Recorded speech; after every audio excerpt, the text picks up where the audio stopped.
اسلام کے پہلے خلیفہ حضرت محمد صلی اللہ علیہ وسلم کے سب سے پکے دوست حضرت ابو بکر صدیق رضی اللہ تعالی عنہ۔ جیسے آج کے دور میں رشیا امریکہ اپنے آپ کو سپر پاور سمجھتے ہیں، اسی طرح اس زمانے میں پرشین اور رومن امپائر اپنے آپ کو سپر پاور کہلواتی تھیں۔ حضرت ابو بکر صدیق رضی اللہ تعالیٰ عنہ کے خلیفہ بنتے ہی یہ دونوں سپر پاور کمزور پڑنا شروع ہو گئی اور مسلم خلافت دن بدن ترقی کرتی جا رہی تھی اور پوری دنیا میں اپنا تہلکہ مچا رہی تھیں۔ حضرت ابو بکر صدیق رضی اللہ تعالیٰ عنہ نے صرف 2 سال کی خلافت کی، لیکن 2 سال میں ہی ایسے بدلاؤ کیے کہ پوری دنیا کو حیران کر دیا۔ حضرت ابو بکر صدیق رضی اللہ تعالیٰ عنہ کی پیدائش کی تاریخ کب ہوئی اس کا یقینی طور پر تو معلوم نہیں، لیکن تاریخ داں حضرات اندازہ لگا کر بتاتے ہیں کہ آپ کی پیدائش کی تاریخ 573 عیسوی ہے،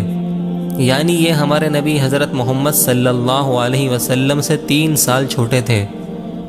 حضرت ابو بکر صدیق رضی اللہ تعالیٰ عنہ کا اصلی نام عبداللہ ابن قحافہ تھا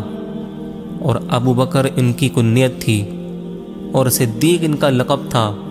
جو کہ ہمارے نبی صلی اللہ علیہ وسلم کی طرف سے انہیں ملا تھا۔ زمانہ جاہلیت میں یعنی ان کے اسلام لانے سے پہلے ان کو مکہ میں عبد الکعبہ کے نام سے پکارا جاتا تھا، اور حیران کرنے والی بات یہ ہے کہ حضرت ابو بکر صدیق رضی اللہ تعالیٰ عنہ کی نبی اکرم صلی اللہ علیہ وسلم سے اتنی پکی دوستی تھی اور اتنی زیادہ محبت اسلام لانے کے بعد سے نہیں بلکہ اسلام لانے سے پہلے سے ہی تھی،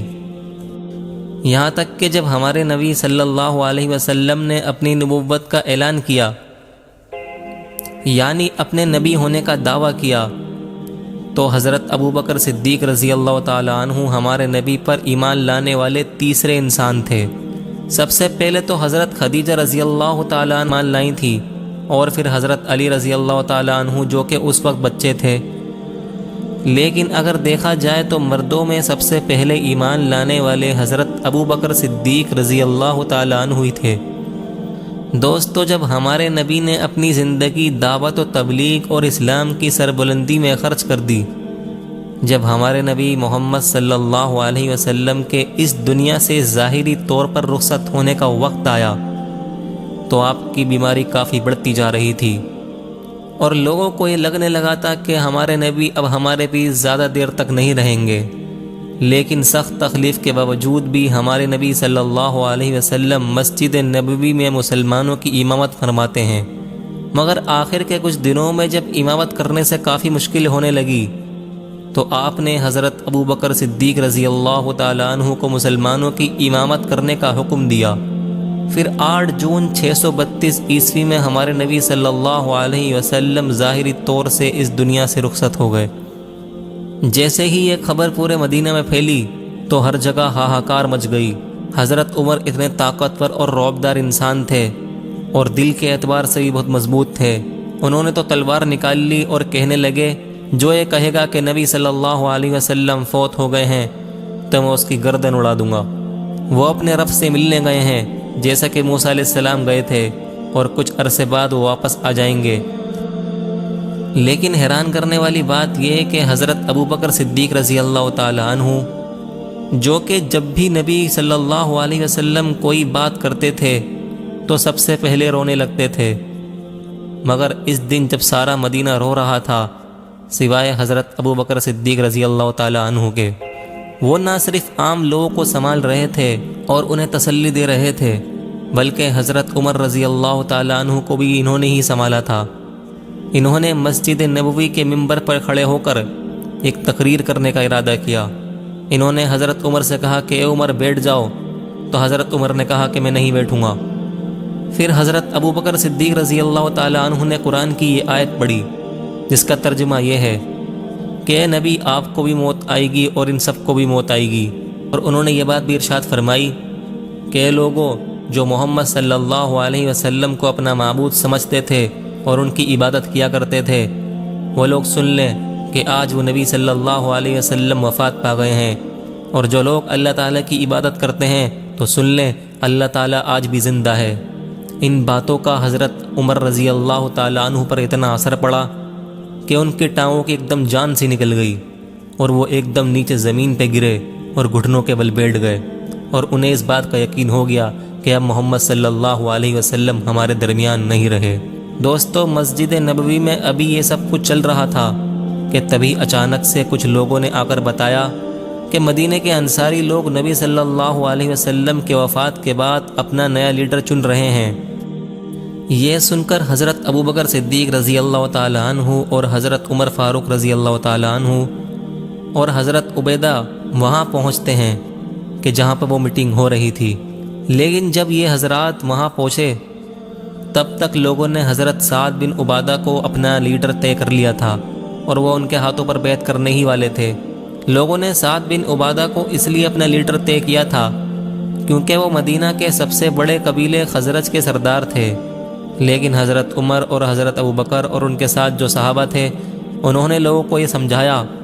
کہ یہ ریاست پہلے کی طرح ایک چھوٹی سی ریاست نہیں ہے جو کہ مدینہ کی ریاست ہوا کرتی تھی، بلکہ یہ ریاست پورے عرب میں پھیل چکی ہے، اور عرب کے باقی لوگ حضرت سعد بن عبادہ کو اپنا لیڈر کبھی تسلیم نہیں کریں گے، بلکہ لوگ قریش مکہ یعنی مکہ کے اندر بھی جو قریش کا قبیلہ ہے اسی میں سے اپنا لیڈر تسلیم کریں گے۔ اور اصل وجہ یہی تھی کہ مکہ پورے عرب میں سب سے زیادہ مشہور اور سب سے زیادہ مقدس شہر سمجھا جاتا تھا، کیونکہ یہاں پر خانہ کعبہ موجود تھا اور ان کے جنگی قصے مشہور تھے۔ کچھ وقت پہلے جب انہوں نے ابراہ نامی فوج کو ہرا کر پورے عرب کو حیران کر دیا تھا، اور چونکہ نبی اکرم صلی اللہ علیہ وسلم بھی اسی شہر اور اسی قبیلے میں پیدا ہوئے تھے، اسی لیے لوگ اپنا لیڈر بھی اسی شہر اور اسی قبیلے سے قبول کریں گے۔ لیکن سوال ابھی بھی یہی تھا کہ آخر قریش مکہ میں سے بھی لوگ اپنا خلیفہ اور لیڈر کس انسان کو بنائیں۔ اس پر حضرت ابوبکر صدیق رضی اللہ تعالیٰ عنہ نے کہا کہ تم لوگ حضرت عمر یا حضرت ابو عبیدہ رضی اللہ تعالیٰ عنہ میں سے کسی کو اپنا خلیفہ بنا لو۔ لیکن اچانک سے حضرت عمر رضی اللہ تعالیٰ عنہ نے خود ہی اپنا ہاتھ بڑھا کر حضرت ابوبکر صدیق رضی اللہ تعالیٰ عنہ کے ہاتھ پر بیعت کر لی اور کہا کہ اس عہدے کے صرف آپ ہی زیادہ حقدار ہیں، اور آپ سے بہتر بھلا اس منصب کو کون سنبھال سکتا ہے۔ اس سے پہلے لوگوں کے سامنے بہت سارے نام ذکر کیے گئے تھے، لیکن لوگ اپنا لیڈر تسلیم کرنے کے لیے اختلاف کر رہے تھے اور کسی کو بھی اپنا لیڈر تسلیم نہیں کر پا رہے تھے۔ لیکن حضرت ابوبکر صدیق رضی اللہ کا نام آتے ہی سب لوگ متفق ہو گئے اور اپنا خلیفہ حضرت ابوبکر صدیق رضی اللہ تعالیٰ عنہ کو تسلیم کر لیتے ہیں اور ان کے ہاتھ پر بیعت کرنے لگتے ہیں، اور اسی طرح بہت آسانی کے ساتھ اور بنا کسی جنگ یا دشواری کے ساتھ لوگوں نے اپنا لیڈر حضرت ابوبکر صدیق رضی اللہ تعالیٰ عنہ کو تسلیم کر لیا، جو کہ عام طور پر ایسا کبھی ہوتا نہیں ہے۔ دوستو، تقریباً 27 مہینے حضرت ابوبکر صدیق رضی اللہ تعالیٰ عنہ نے خلافت کی، جس میں انہوں نے بہت سارے ایسے کام کیے جو کہ بہت زیادہ حیران کرنے والے تھے۔ حضرت ابوبکر صدیق رضی اللہ تعالیٰ عنہ 634 عیسوی میں اس دنیا سے رخصت ہو جاتے ہیں۔ حضرت ابوبکر صدیق رضی اللہ تعالیٰ عنہ کی قبر مبارک مسجد نبوی میں ہمارے نبی کی قبر مبارک کے پاس موجود ہے۔